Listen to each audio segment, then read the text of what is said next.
Jadi menurut aku kalau pacaran tapi belum ada tujuan ke serius relationship, better you keep your own financial condition termasuk gaji.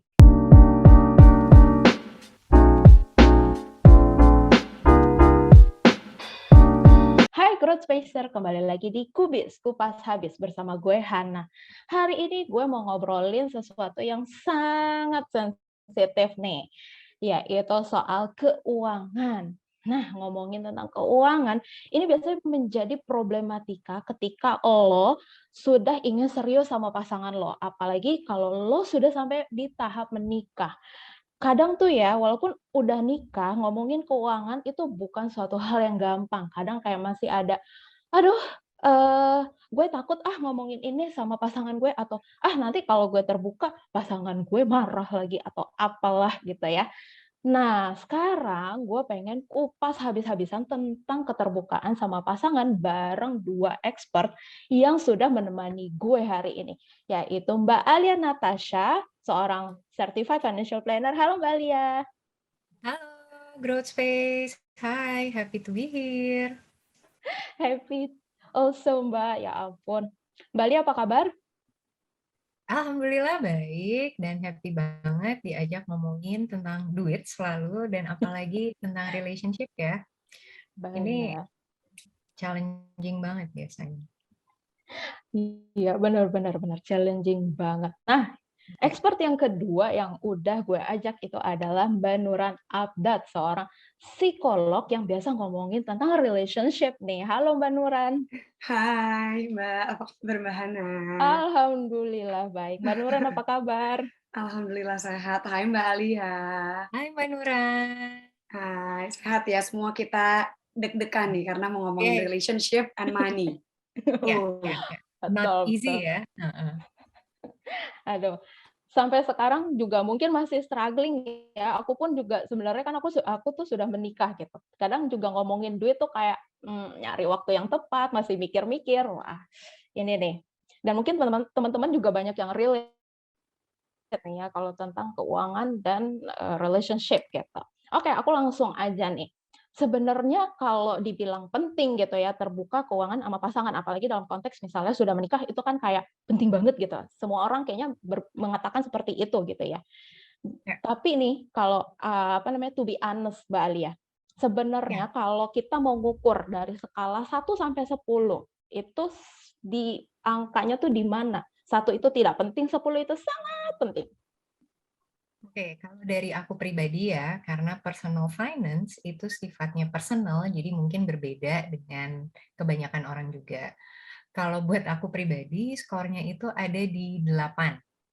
Pentingnya tuh ada di 8, tapi nggak perfect banget sampai ke 10, karena adanya sedikit privacy itu penting buat aku. Dan nggak semuanya bisa aku ceritain sampai ke detail-detailnya. Yang menurut aku yang priority, yang matters, itu harus diomongin sama pasangan. Terutama yang berhubungan dengan perencanaan hidup dan jumlah nilai uang yang terbilang besar. Tapi kalau yang kecil-kecil, remeh-temeh gitu. Nah, itu makanya aku sisain tuh skornya masih di 8 aja. Nggak semuanya bisa dibuka-buka, karena selain dari privacy, ada flexibilities yang menurut aku itu penting dimiliki oleh setiap individu, gitu. Oke oke. Berarti aku jadi penasaran nih. Kan Ya, banyak yang bilang kayak gini, kita tuh harus punya tabungan rahasia gitu. Supaya ya, nanti kalau ada apa-apa, apa namanya, kita tetap masih punya duit gitu. Nah, ya. berarti kalau untuk hal ini nih, menurut Mbak Alia gimana nih, si tabungan rahasia? Oke. Menurut aku mungkin dari namanya aja kurang mengenakan. Dibilangnya Mhm. tabungan rahasia gitu. Things that I don't like to be shared ke semua orang, things yang aku nggak pengen even pasanganku tahu gitu. Mmm, Nah, ketika ada konotasi sesuatu yang cenderung untuk menyembunyikan sesuatu, biasanya bersifatnya kurang baik, biasanya. Tapi mungkin ada tujuan dan alasan lain kita memiliki tabungan yang bukan tabungan bersama. Jadi aku bilangnya selalu jangan tabungan rahasia, tabungan pribadi kamu aja, dan juga tabungan bersama. That's why ketika tadi aku bilang, aku masih punya nih cuma di 8, aku nggak seterbuka itu. Nah, aku itu memiliki tabungan pribadi sendiri, tabungan bersama, dan tabungan juga buat anak-anak. Jadi, nah sedangkan jadi tabungan sendiriku ini adalah karena aku lumayan, buat aku freedom itu penting, flexibility itu penting. Keterbukaan sangat penting, tapi aku juga suka having control on my own, gitu. Jadi memang ada pembagian-pembagian tertentu, tapi sebisa mungkin ya jangan bilangnya dinamakan tabungan rahasia. Misalnya ketika mungkin keadaan rumah tangga kita tidak terlalu baik secara finansial, kamu tinggal bilang gitu, "Aku punya kok tabungan," gitu. "Kamu nggak usah worry banget ya," gitu. "Mungkin 1-2 bulan ini bisa aku talangin." Sesimpel itu. Tapi dengan cara komunikasi yang memang ngenakin gitu. Masa iya kita ya coba deh, coba kamu bayangkan kalau misalnya keuangan rumah tangga kamu memburuk, tapi kamu sendiri mempertahankan punya tabungan rahasia itu.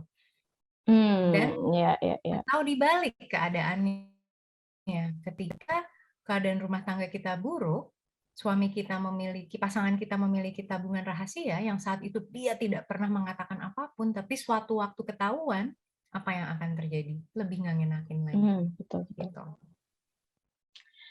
Wah, jadi jangan rahasia nih, tapi emang tabungan pribadi gitu Ya, ya. Jadi memang itu apa namanya, lebih khusus enak kan ke kita. dikomunikasikan gitu. Ya Betul, sayang betul, aku betul. boleh nggak sih, aku nggak apa-apa ya, kita sharing nih punya tabungan bersama yang memang untuk rumah tangga kita, dan aku punya tabungan pribadi sendiri.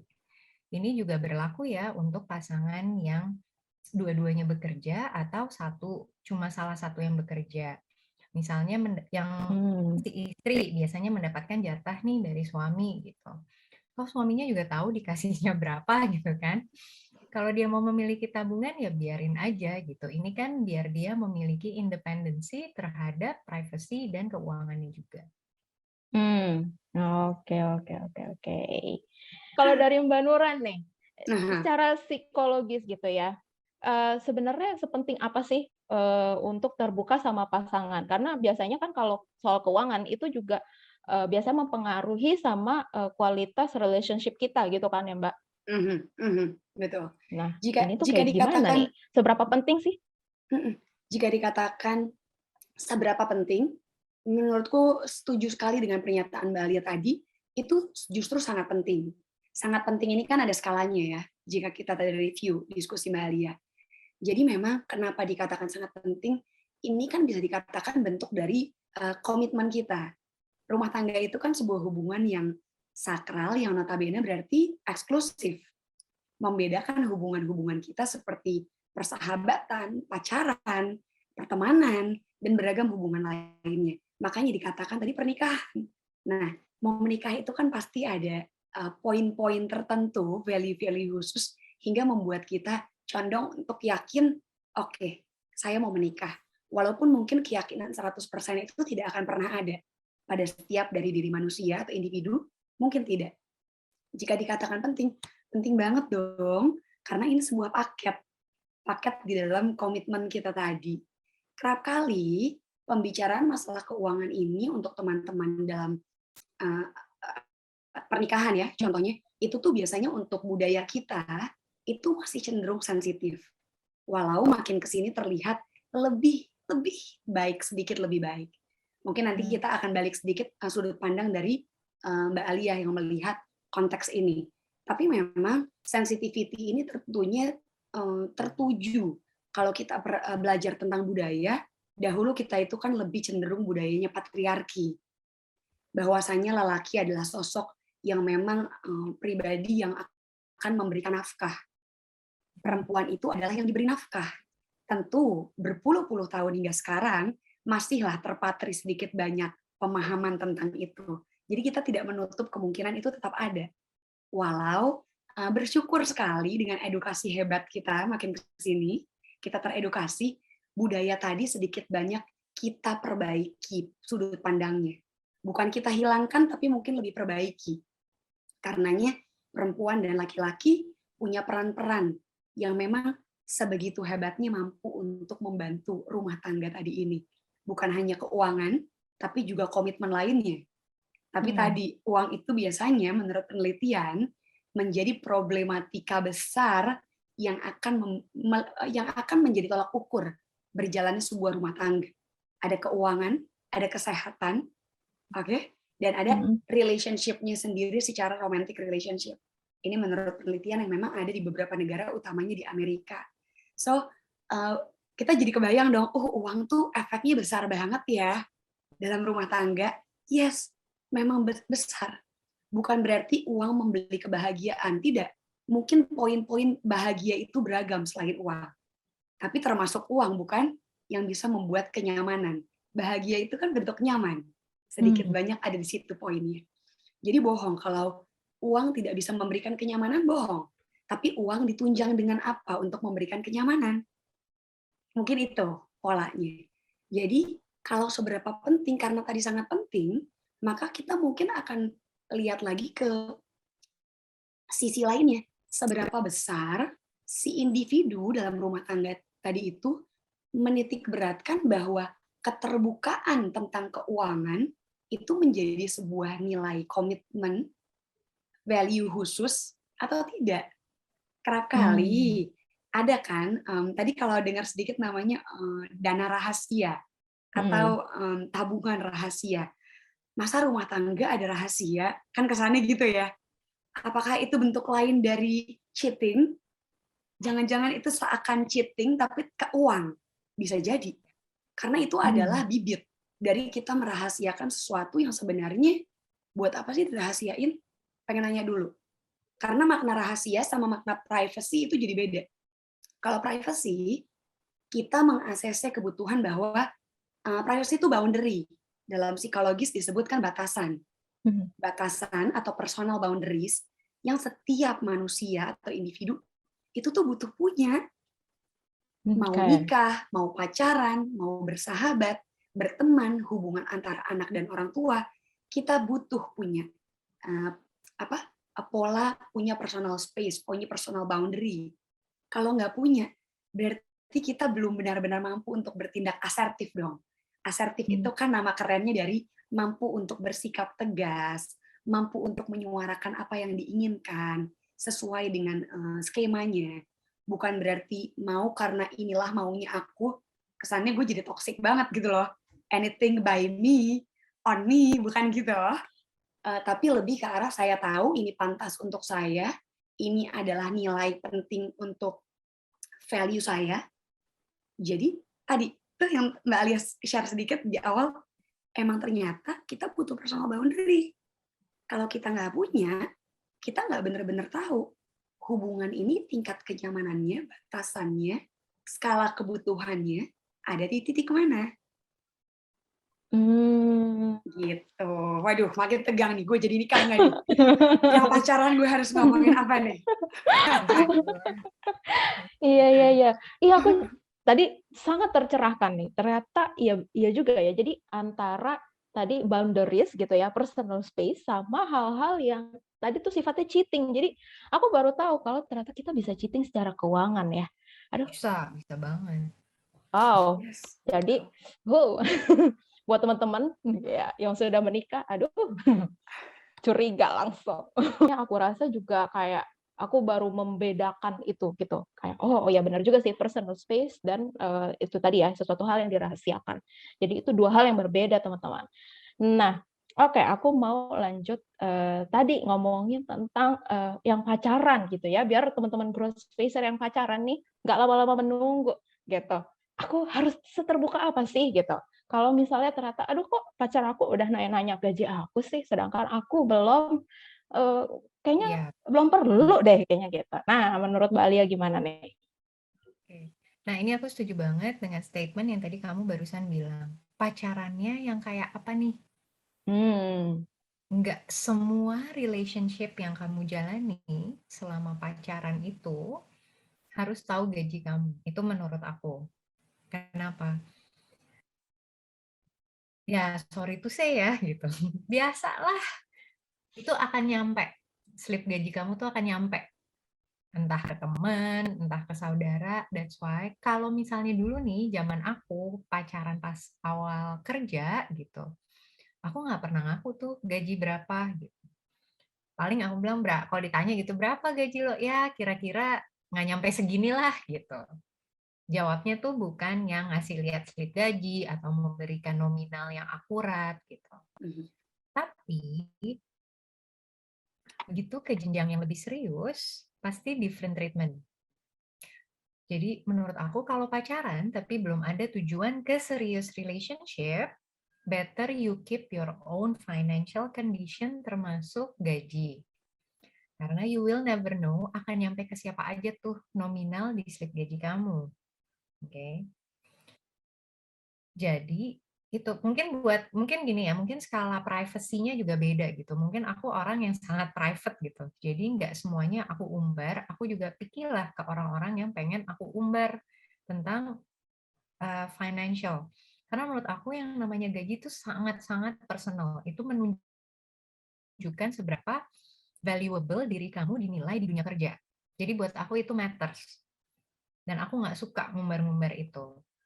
Baru ketika dulu pas menuju serius ketemu pacaran sama suami, alhamdulillah dia yang buka omongan tentang gaji gitu. Jadi dia yang ngaku gajinya berapa tiap bulannya, dia pakai buat apa aja.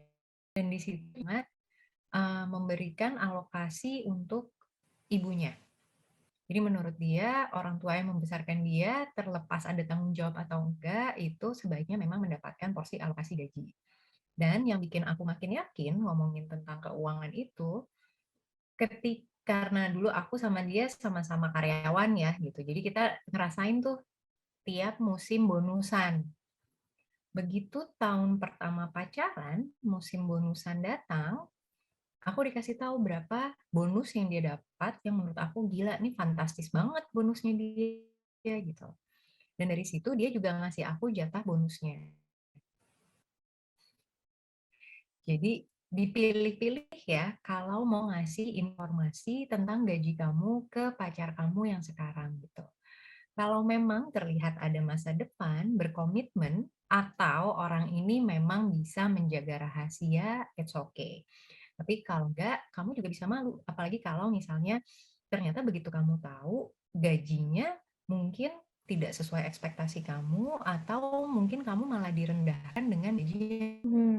Oke oke. Jadi sebenarnya perlu terbuka kalau sudah mengarah ke hubungan yang serius gitu ya. Ya, Mungkin sudah, membicarakan tentang pernikahan gitu ya, sudah ada ancang-ancang untuk menikah. ya. Oke oke oke. Kalau dari Mbak Nuran sendiri nih, dari kacamata psikologi, ketika pacaran gitu penting nggak sih gitu, membuka tentang keuangan, tapi, dalam kacamata supaya relationship kita nih sehat gitu, Mhm. untuk trust gitu kan, menimbulkan trust gitu. Iya, tentunya kita sebagai manusia itu kan punya pilihan untuk tahu dengan pasti kira-kira sosok-sosok yang mampu dipercaya seperti apa yang bisa kita buka. Dan juga setiap jenjang hubungan itu kan pasti ada kapasitinya ya. Kapasitas-kapasitas khusus di mana kita butuh untuk menyampaikan atau belum butuh. Tentunya akan sangat bijak kalau seperti tadi informasi dari Mbak Alia, saya sangat setuju. Kenapa? Kita butuh untuk berbijak-bijak mengetahui ketika udah belajar personal boundary, kita pun akan tahu di titik mana pasanganku yang ini, si pacar ini, butuh tahu, butuh di part mana. Let's say, tadi kan kata-katanya sebenarnya kan tidak detail ya. Ya kurang lebih ya misalkan di atas 10, misalkan. Tapi nggak bilang di atas 10 itu 30 kan? 40 kah? We never Ya. know. Rahasia ilahi aja dan aku. That's it. Kenapa butuh? Bukan tentang tidak percaya, tidak berani komitmen, tidak. diingat, namanya juga pacaran, kemungkinan untuk putusnya tentunya besar sekali. Namanya pacaran itu kan perkenalan. Justru ketika kita sudah mengenal, dipilah-pilah lah bagian mana tingkatan-tingkatan tertentu yang tepat untuk menuju, oke, saya cukup percaya atau sangat percaya, saya merasa orang ini atau pasanganku ini mampu, value-nya tepat, latar belakangnya atau background-nya juga sesuai dengan saya misalkan, atau dia orangnya fight, atau dia orangnya seperti apa, bounce back dalam menghadapi masalah atau apapun itu, kita baru bisa mungkin lebih terbuka. Bukan sangat terbuka, lebih terbuka.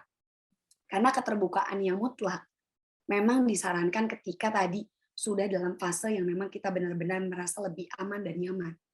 Dalam konteks kita tadi, jika melihat pacaran dan pernikahan, tentu konteksnya akan lebih meyakinkan dalam pernikahan, bukan?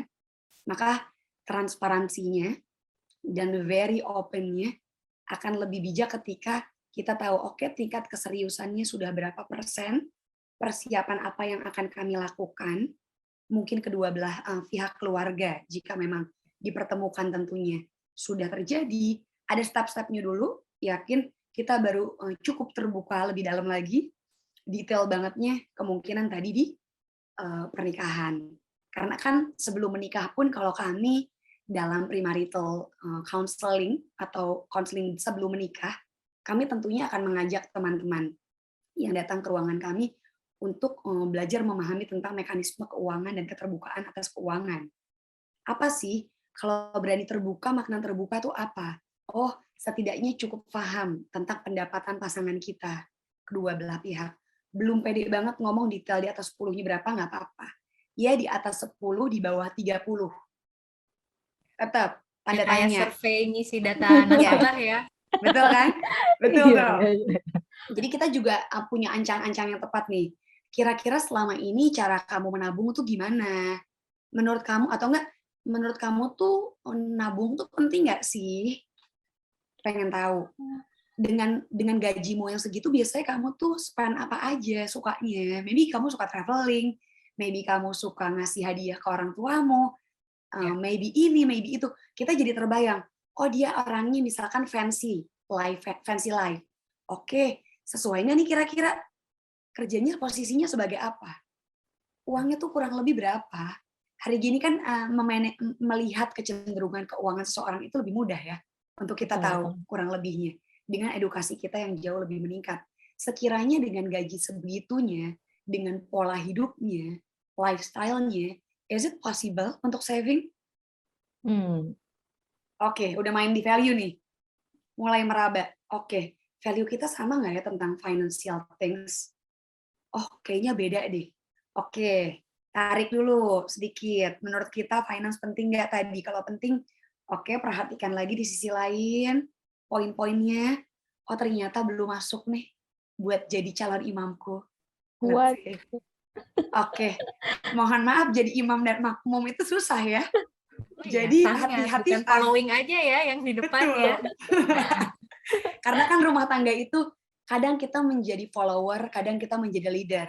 Kita Ya. butuh kenal pola-polanya. Kita tidak mungkin selalu menjadi leader, bukan? Tapi kita butuh sama-sama belajar tahu saatnya mengayomi menjadi leader tanpa terlihat sombong, arogansi. Tidak, itu komitmen kita.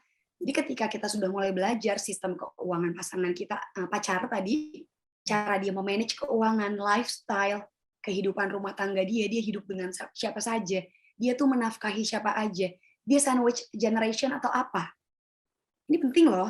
Jangan sampai kita sebagai suami atau istri ke depannya menganggap, kenapa sih istriku atau suamiku memberikan selalu uangnya ke ibunya? Jangan-jangan ibunya atau ayahnya tuh morotin dia. Widih, mulai kita super negatif pemikiran kita, padahal tunggu dulu.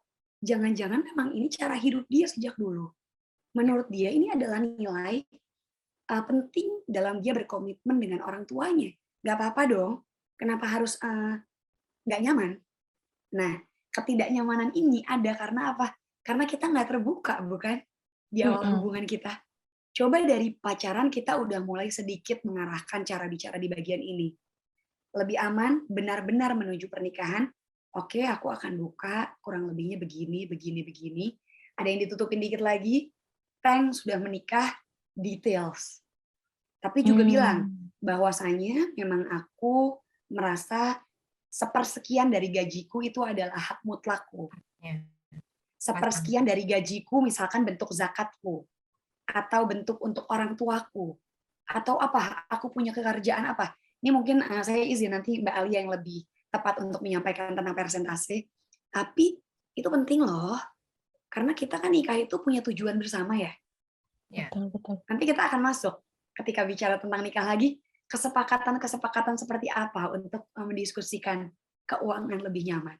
Terima Oke. kasih. Mantap. Ini aku tuh buat teman-teman yang suka curhat gitu ya. Aduh, susah banget ngomongin keuangan sama pasangan. Tadi kayaknya udah dapet jawabannya tuh. Bisa ikutan premarital Counseling. counseling gitu Mhm. sama Mbak Nuran gitu ya. Ini kalau mau ikutan gimana Mbak Nuran? Langsung hubungin Mbak Nuran aja atau gimana tuh cara ikutannya? Kalau mau ikutan mungkin bisa 2 sistem. Yang pertama jika kebutuhannya mau bertemunya by online, bisa nanti mungkin di sosial mediaku ada emailku, itu bisa langsung terhubung manajemen.nuran@gmail.com, itu bisa langsung daftar ke situ. Tapi kalau kebutuhannya tatap muka, saya praktek di rumah sakit dan klinik Brawijaya Klinik Kemang di Kemang Oke. Raya. Itu tempat tatap mukanya ada di situ. Jadi Oke. kalau mungkin yang teman-temannya tidak di Jakarta tapi di Bogor, saya ada 1 kali dalam seminggu, hanya 1 kali, itu ada di Rumah Sakit Umi, Bogor. Jadi mungkin itu tempat tatap mukanya. Kalau online sih lebih mudah ya. Heeh, Semenjak pandemi benar. kita mungkin lebih terbiasa dengan Semuanya online. online ya. Iya. Betul. Seperti podcast kita ini online. Betul. Oke. Nah, Betul. tadi Mbak Nuran tuh udah nyebutin apa aja nih yang bisa terbuka gitu ya, gaji gitu, terus gaya hidup, lifestyle dan lain sebagainya macamnya. Nah, aku mau balikin ke Mbak Alia nih.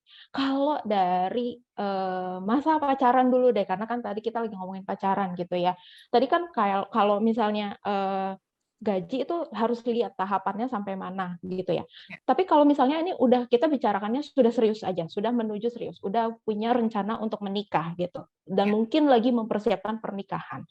Ini apa aja sih Mbak sebenarnya yang harus dibuka sama pasangan tentang keuangan? Yang pertama adalah kondisi keuangan kamu. Oke. Yang kedua adalah kondisi keuangan keluarga kamu. Ketika saya sebagai perempuan mau menikahi seseorang gitu, penting buat saya tahu mereka punya isu apa nih gitu. Kenapa? Karena yang namanya uang itu berhubungan dengan kehidupan kita di masa lalu, di masa sekarang, dan di masa depan. Saya bilang di masa lalu, ini kaitannya adalah dengan hutang.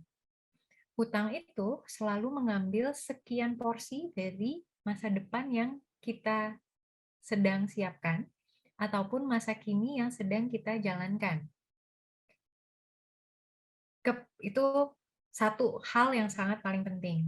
Yang kedua adalah value dan prioritas hidup masing-masing. Kalau value-nya beda, tadi bahkan Mbak Nuran sudah bilang gitu, apa yang penting buat dia mungkin tidak penting buat pasangannya. Salah satunya adalah misalnya sebagian sedekah ataupun zakat untuk keluarga dan orang tuanya. Ada anak yang menganggap nggak usah gitu. Sedangkan kalau dia terbiasa memberikan hal itu untuk ibu bapaknya, ini akan menjadi permasalahan. Ya kan? Beda, yang selanjutnya adalah beda gaya hidup yang ada di keluarga masing-masing. Kenapa saya mendapati ini? Mungkin di beberapa sesi konsultasi ada yang merasa hidupnya di downgrade dengan menikah. Mungkin memang dia dibesarkan dan tumbuh dalam keluarga dengan status sosial ekonomi yang misalnya menengah ke atas gitu kan. Lalu menikahlah, dilepaskan oleh orang tuanya menjadi tanggung jawab pasangannya, tapi mungkin yang namanya lagi meniti karir, mungkin memang ekonomi sosial keluarga background dari dia juga tidak sebagus pasangannya, ini akan ada perubahan. Sesimpel kamu makan di restoran terbiasa, apa makan di rumah. Ada kan keluarga yang kayak, "Oke, kalau kita ke mall, kita jalan-jalan, ngopi aja nih," gitu. Jadi semuanya kenyang dulu ya, makan di rumah, bawa minum, bawa cemilan, gitu. Sedangkan ada keluarga yang kalau ke mall berarti kita menikmati mall-nya. Dari makan, main, belanja, pokoknya mall is semua aktivitas yang dilakukan di non rumah itu kan udah terbagi 2 hal yang sangat berbeda. Menyatukan ekspektasi, value dalam family, dan utang masa lalu itu perkara yang memang harus dibicarakan ketika menuju pernikahan. Kenapa? Oke, begitu mau masuk ke pernikahan, ini akan mempertemukan 2 keluarga lagi di pelaminan. Mau seperti apa pelaminannya? Siapa yang akan menanggungnya? Apakah another hutang atau bagaimana nih gitu? Ya, Ya, itu panjang. Belum pembagian angpau. Ada yang ingin menghadiahkan anaknya angpau, ada yang merasa angpau itu milik orang tua.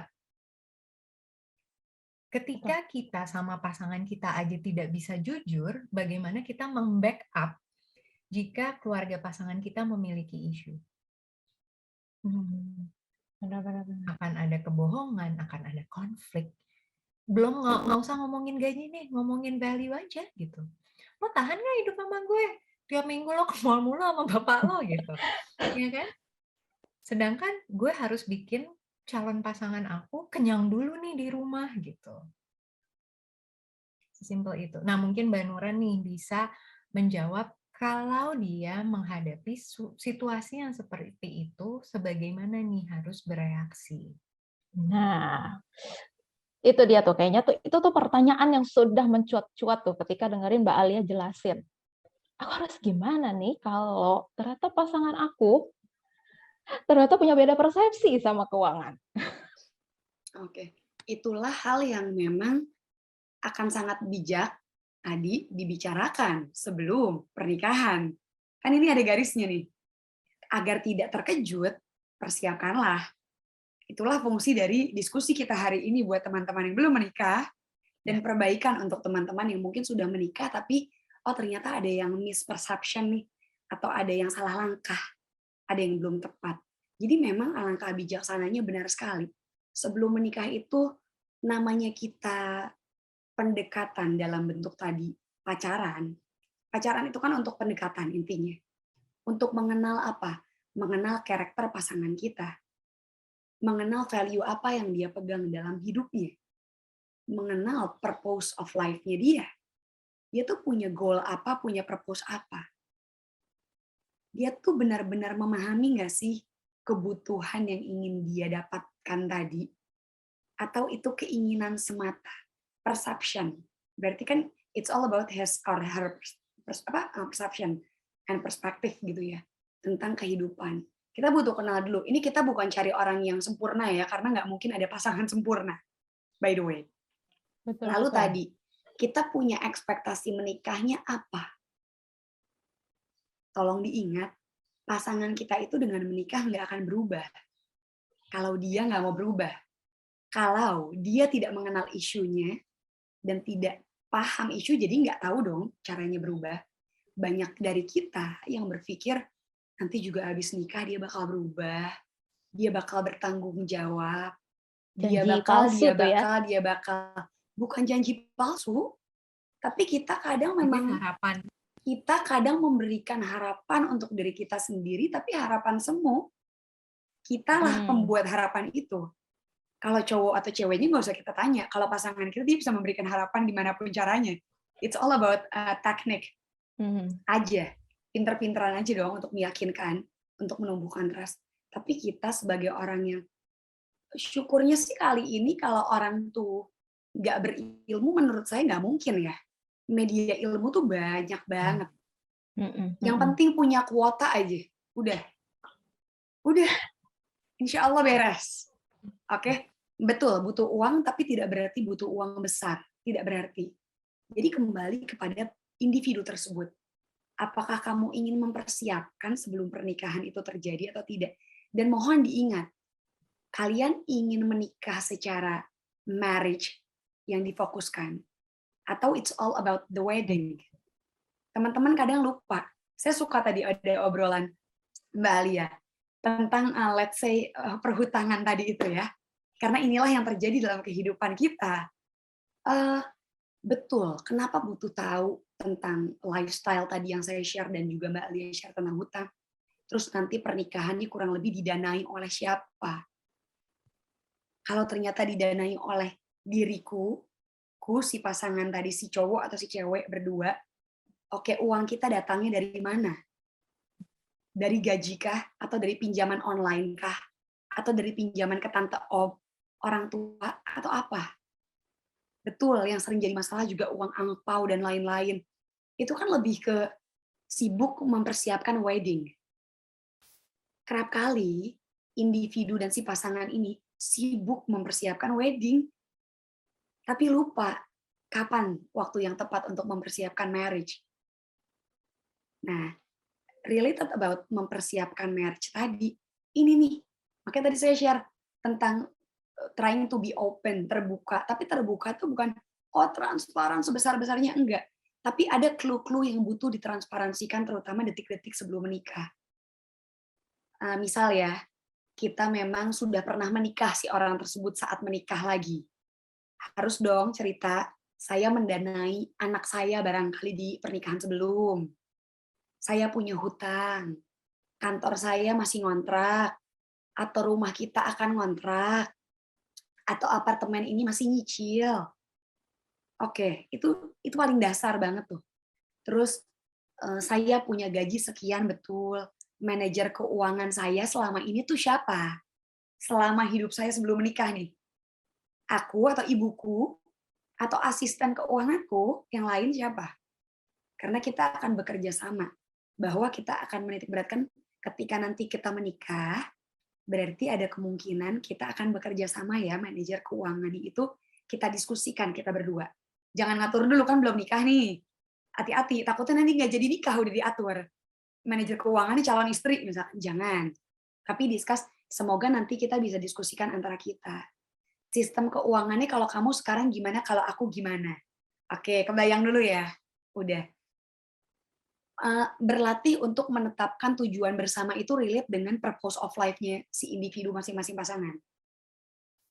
Kalau punya purpose of life, pasti akan berelasi dengan penetapan tujuan bersama. Kita punya short term plan atau long term plan tuh apa sih ke depannya? Oh mungkin habis nikah tuh aku maunya S2. S2-nya itu harus di luar negeri atau harus di dalam negeri. Dananya itu mungkin beasiswa, mungkin juga enggak. Kalau nggak beasiswa gimana dong? Uangnya gimana? Apakah istriku atau suamiku akan menjadi pendana utama buatku? Atau orang tua kita? Is that possible? Atau enggak? Jangan-jangan nanti kita ngerasa, iya, aku tuh disetir sama mertua aku. Soalnya dananya tuh diurusin sama dia. Ya iyalah, namanya juga yang ngasih dana orang tua. Emang gimana beliau? Itu orang tua, itu dana beliau. Jadi izinkanlah dirimu mengikuti beliau-beliau ini. Kita udah tahu, kita butuh menuruti artinya. Belajar untuk lebih open minded, untuk belajar lagi. Belajar apa? Ini yang saya suka, kurang lebih terutama di pandemi ya. Teman-teman tuh banyak banget belajar tentang financial plans. Itu tuh banyak banget media-media, sosial media yang banyak membantu. Buat saya pribadi sih banyak banget membantu. Di hadapanku ada Mbak Alia, di luar sana banyak lagi rekan-rekan Mbak Alia mungkin yang juga sharing ilmu. Yang notabene, kalau kita open minded berarti kita mau belajar lagi dong tentang cara mengelola keuangan. Ada loh teman-teman di ruangan konsultasi saya, bahkan lebih dari 5 orang, yang memang benar-benar belajar setelah premarital counseling, dia juga melakukan pembelajaran langsung sama financial planner masing-masing. Ada yang dari 2 financial planner yang berbeda, diajak kerjasama, disatukan. Jadi mereka kerjasama dulu sebelum menikah. Buat saya itu hebat banget. Untuk ukuran 2021-2022, saya lebih banyak melihat kasus ini. sampai 2022 itu bagus sekali. Karena teman-teman jauh lebih teredukasi dan lebih pede untuk diskus sama pasangan. Berarti punya nilai komitmen yang sama, bukan? Akhirnya mereka bikin agreement atau kesepakatan bersama. Tapi ingat, kesepakatan bersama sebelum menikah tentunya persentasenya sedikit lebih rendah dari kesepakatan bersama setelah menikah. Karena kan tadi transparansinya lebih besar ketika sudah menikah. Jadi perhatikan tentang tadi poin-poin karakter pasangan, karakter dirimu sendiri, purpose of life-nya masing-masing pasangan, goals-nya apa, ekspektasinya apa, dan akhirnya mau dibawa kemana. Oke, mau dibawa ke pernikahan, kita mau ngapain dalam pernikahan ini? Mau apa? Mau punya anak aja, titik. Yang penting punya anak, atau mau bekerja sama, bikin teamwork, ada companionship, atau mau ngapain? Atau istri adalah budak. Kan zaman dulu tuh kesannya istri di bawah, suami di atas. Dan ini kan ada ya relationship yang seperti itu hingga sekarang pun. Jadi kenalan dulu agar kita nggak sibuk berekspektasi tinggi. Karena ketika nanti sedang ada masalah dalam rumah tangga kita, dan kita pasti bermasalah, tidak mungkin ada rumah tangga tanpa konflik, dan kami menyarankan rumah tangga butuh konflik. Tapi konflik yang sehat. Konflik yang sehat artinya kita bisa berdiskusi, bernegosiasi, berkompromi, dan mencari solusi. Kalau 4 ini ada, berarti sehat. Kalau 4 ini nggak ada, berarti itu konflik negatif atau tidak sehat yang tidak diharapkan dalam sebuah rumah tangga atau partnership. Gitu. Wow, ternyata banyak sekali ya. Ternyata banyak untuk mengatasi beda persepsi itu.